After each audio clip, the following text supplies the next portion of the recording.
Oi, meu nome é Luísa e eu estou aqui com a minha colega Ana para apresentar o trabalho de geografia sobre os biomas e, mais especificamente, a savana. Bom, para começar, nós temos que entender o que é um bioma.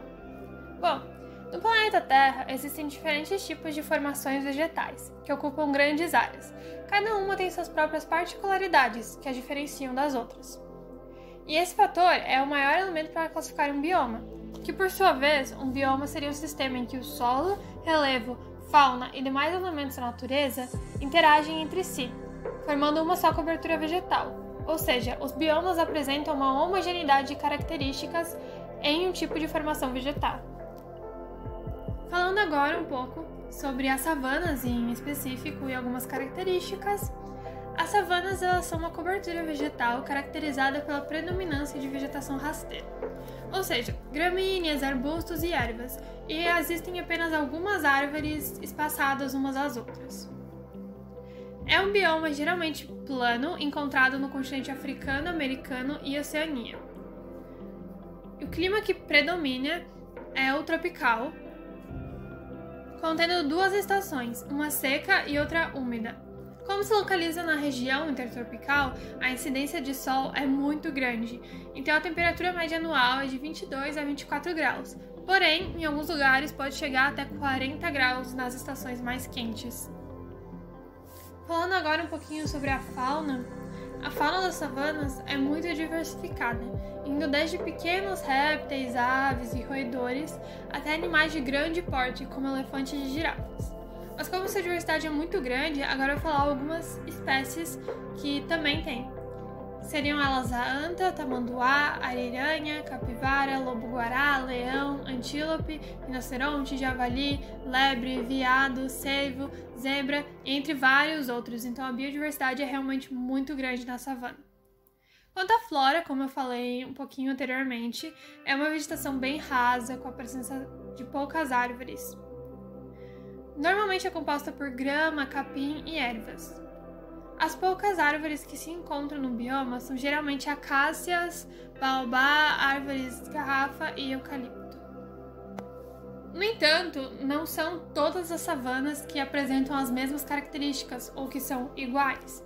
Por esse motivo, as savanas são classificadas em cinco tipos, sendo eles savanas tropicais e subtropicais, savanas temperadas, savanas mediterrâneas e savanas montanhosas. Bom, as savanas tropicais e subtropicais, como já diz o nome, sofrem influência dos climas tropical e subtropical. Possuem duas estações bem definidas, uma seca e outra úmida, sendo que a seca predomina, por atingir temperaturas altíssimas. São exemplos desse tipo de savanas a savana africana e a savana brasileira. As savanas temperadas, como também já diz o nome, sofrem influência do clima temperado e apresentam verões úmidos e invernos frios e secos. Esse tipo de savana normalmente é mais encontrado em locais de média latitude, como por exemplo na América do Norte e na Austrália. As savanas mediterrâneas, como também já diz o nome, sofrem influência pelo clima mediterrâneo, e elas se situam em latitudes médias e em regiões semiáridas, que apresentam um solo pobre em nutrientes. É ela que mais vem sofrido com os problemas ambientais decorrentes da acelerada urbanização e extração da lenha. Já as savanas montanhosas, como já diz o nome, são as que ocorrem em locais montanhosos, em latitudes mais elevadas, ou seja, em regiões mais frias.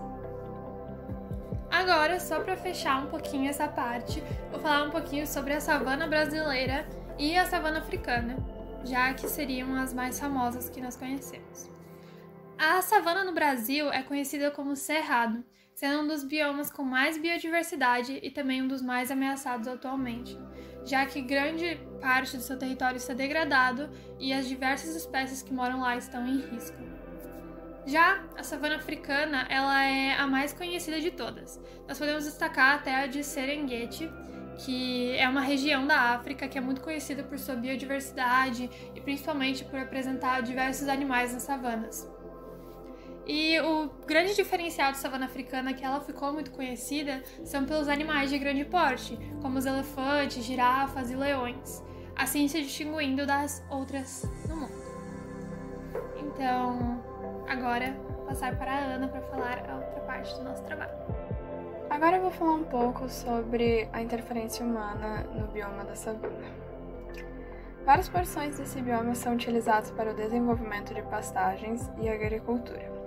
Por ser uma vegetação que se desenvolve em regiões de climas secos, as queimadas também são comuns, representando um dos principais riscos ambientais para a população. Devido às condições climáticas, os solos são considerados pouco férteis. Assim, ainda há um imenso uso de agrotóxicos e fertilizantes para tornar os solos mais produtivos. O uso desses recursos prejudica a qualidade das águas. É possível encontrar em regiões da savana exploração de petróleo e minerais diversos, usados como base nos processos industriais. No caso da savana brasileira, ela é usada de forma intensa pela pecuária e extração de madeira, lenha e carvão. Essas atividades têm causado graves problemas ambientais em várias partes do mundo. A produção de itens da agricultura também domina os locais de savana, principalmente com uma produção mecanizada, com o uso de tecnologias. Servem de exploração de itens medicinais e nativos, que são utilizados para a fabricação de produtos farmacêuticos e estéticos. As savanas vêm passando por um processo intenso de reflorestamento, principalmente em locais explorados excessivamente dos seus recursos naturais. Dessa forma, as margens dos rios estão sendo aplicadas no replantio de árvores. Existem algumas pesquisas que mostram como a ação do homem transformou a floresta. Uma delas diz que transformou a floresta africana em uma savana.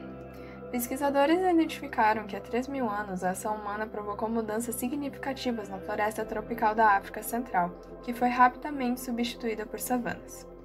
O estudo do solo na bacia do rio Congo provou que a erosão foi contemporânea à migração da tribo Bantu para onde hoje é a fronteira da Nigéria com Camarões. Os pesquisadores afirmam que a intensificação do uso do solo, já que naquele período teve um grande impacto na floresta tropical. Ig Jermin Bale, autor do estudo, diz: "Nosso estudo confirma que, já na pré-história, atividades humanas já tinham impacto nas florestas tropicais. Obviamente, naquela época, os Bantus já limpavam a terra para cultivar as lavouras e talvez depois para produzir carvão para a metalurgia." Outra pesquisa diz que a perda da savana africana emite 3 vezes mais CO2 do que se pensava. O desmatamento e a degradação nas savanas da África emitem pelo menos 3 vezes mais dióxido de carbono do que os cientistas estimavam anteriormente. Um novo estudo analisou as relações complexas entre clima, ecologia e a atividade humana na região e revelou que os humanos são os principais responsáveis.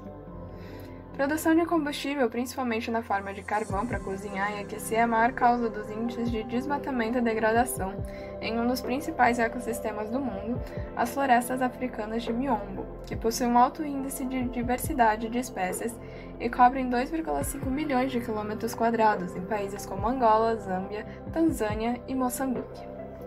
As árvores da savana africana fornecem quase 80% da energia usada na região, uma prática que muitas vezes não é regulamentada, o que leva a uma retirada excessiva de recursos da natureza, diz o estudo desenvolvido por pesquisadores da Universidade de Edimburgo, na Escócia.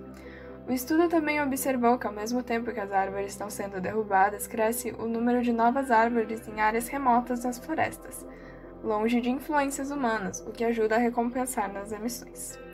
A pesquisa foi publicada na revista Nature Communications.